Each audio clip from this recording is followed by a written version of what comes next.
The next introduction that I'd like to make is actually someone who I've had the pleasure and the honor of getting to know the last few years through some really excellent collaboration with the Embassy of Ethiopia. So in that sense, I'm grateful that we can continue the tradition of this cooperation today. Ladies and gentlemen, Ambassador Fesseha Asghedom Tessema was born on September 18th, 1954 in Tigray.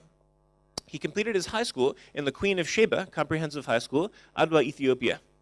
He then studied at Aswa Agriculture and Community Development College, where he received his diploma in accounting and agricultural management.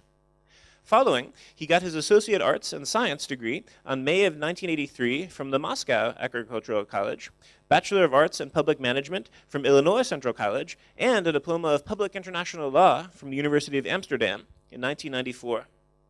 He started his diplomatic career as Deputy Permanent Representative of Ethiopia to the United Nations from 1992 until 2002.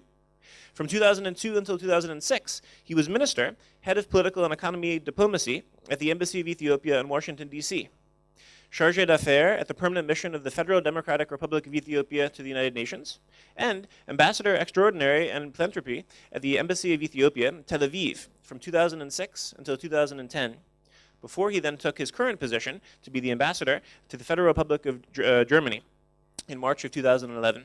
So you can see really a very rich career, having taken him to many continents of the world, serving his country and representing his country in the different capacities that I mentioned. The lecture topic that the ambassador has chosen is the significance of archaeological tourism and wealths in nation branding, the case of Ethiopia. Please join me in a very, very warm welcome for His Excellency, Ambassador Tessema. Thank you. Thank you for that introduction. Her Excellency, Ms. Tadalech Dalecho, State Minister of Tourism and Culture, Mr. Danfred, our friend, the Director of the Institute, Excellencies, invited guests, ladies and gentlemen. It is a great honor and a pleasure for me, for the second time, to share with you, dear participants, the perspective of my country on the contribution of archaeological heritage to nation branding, and consequently its impacts on promoting the tourism industry of Ethiopia. I wish first to extend my appreciation and thanks to our friend, Mr. Mark Danfred, Director of the Institute of Cultural Diplomacy, for giving us this opportunity. Indeed, this program is an opportunity for the Ethiopian delegation that came to participate in the ITB to share with you the current dynamism, especially in the tourism industry of Ethiopia. Ladies and gentlemen, there is no doubt that today the tourism industry is becoming more and more competitive with the introduction of a new communication technology. It is also becoming an important sector of the national economies of countries in terms of employment and capital flow. Indeed, actors in this field, including governments, are looking for a new way of communication to win the race and share the slice of the cake in this sector. Likewise, publicity and image building is getting unprecedented importance, and attention attracting is becoming a huge investment. Without any doubt, the stakes attached to image building and national branding is critically important to Ethiopia, a country which is stepping progressively to navigate the unknown waters of globalization. This uphill struggle demands a moment's work to change our image, which has been tarnished for quite some time in the recent past. For us, national branding is not about promotion of the tourist industry per se. It is sine qua non in all fields, be it in foreign investment, trade and diplomacy, what have you. In this regard, I believe the option at hand needs to focus on the central issue, which have a far-reaching and broader ramification. In this historic period of transition, in the case of many countries in Africa, and indeed the rest of the world, national branding will serve as a very powerful instrument for developing sustainable flow of cultural tourism. It is a systemic and concerted effort of image building that must be done by promoting the best representative materials, what best a country could offer to the rest of the world. What icon should we choose to make ourselves attractive? Ethiopia is a country of immense heritage, which is equally competitive and global in its nature. Ethiopia is a country of legends and fables, human artifacts, culture, and natural beauty. Ethiopia, which meant burned face for the ancient Greeks, appears several times in the Holy Bible. For some, the biblical phrase, which is engraved at the gate of the newly inaugurated African Union headquarters in Addis Ababa, and I quote, "Ethiopia stretches its hand unto the Almighty," end of quote, is an evidence of the closeness to divinity. For the ancient Egyptians, it was not only the source of the Nile, but the Ethiopian mountains were home of their gods. For medieval Europe, it is of the home of the Christian Leviathan, Prester John, fighting infidels in the Orient. There is no doubt Ethiopia is a living thing, seemingly artistically elaborated, extending from 110 meters below sea level to about 4,900 meters mountain peaks. It is a country which is endowed with all types of climate, fauna, and flora.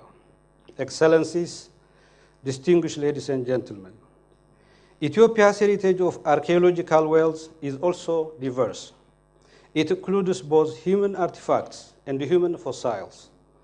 In a nutshell, the name Ethiopia associated with Lucy, as the state minister expressed earlier, is the origin of mankind, and subsequently, we are all Ethiopians.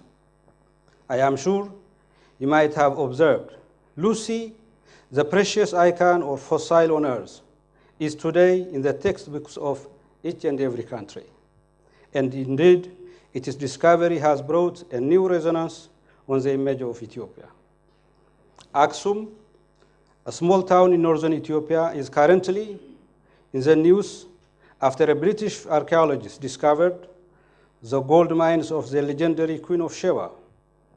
Without doubt, Aksum is still keeping its secrets, including the Holy Ark of the Covenant. Our research is still at the early stage. Nevertheless, the relics and the standing obelisks, churches, tombs, coins, and balances are living evidence of this long history. Ladies and gentlemen, I am sure you will agree with me, archaeological heritages, be it in Ethiopia or elsewhere, are opportunities for national branding. They are very powerful in their content, persuasive in their messages. They are there to fill the gaps of knowledge of our collective past. This is the evidence to use. These findings are part of the package of national branding. Their significance is beyond the width and length of the object at hand. They are living books and references of our past, and every one of us is eager to learn more about them.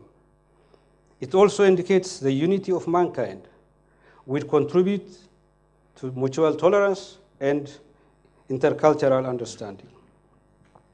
Ethiopia, with all its rich heritage, has an extraordinary opportunity to be more competitive in the tourism industry. It is a rare chance to be as diverse as Ethiopia, in the real meaning of the word diverse, in history, artifacts, human fossils, culture, and religion. In this perspective, the options are beyond branding one icon or the other. The Ethiopian government is convinced that reducing poverty and sustaining development will have a wider resonance. And to achieve this, as time is against us, we will be obliged to run while others are walking, as the famous Pan-Africanist leader, the late Mwami Mwalimu Julius Nyerere said. Indeed, today, with the achievement of the record, our image is also equally changing. We are already looking the light at the end of the tunnel. We are confident that the back-breaking war against poverty can be won. Ethiopia has been growing over 11% in the last 7 successive years. Its human development is progressively improving. Indeed, Ethiopia is one of the countries expected to meet the Millennium Development Goals on time. The image of Ethiopia is changing slowly but surely. Current Ethiopia is known for its extraordinary achievement of meeting the MDGs, its double-digit growth. It is a stable country, a beacon of hope and stability in that part of Africa. It is a country vehemently fighting to mitigate the impact of climate change. Slowly but surely, Ethiopia is changing. Distinguished guests, ladies and gentlemen, finally, I would like to take this opportunity to invite each and one of you not only to visit Ethiopia, but to be on our side in changing the image of Ethiopia wherever you are. I thank you very much.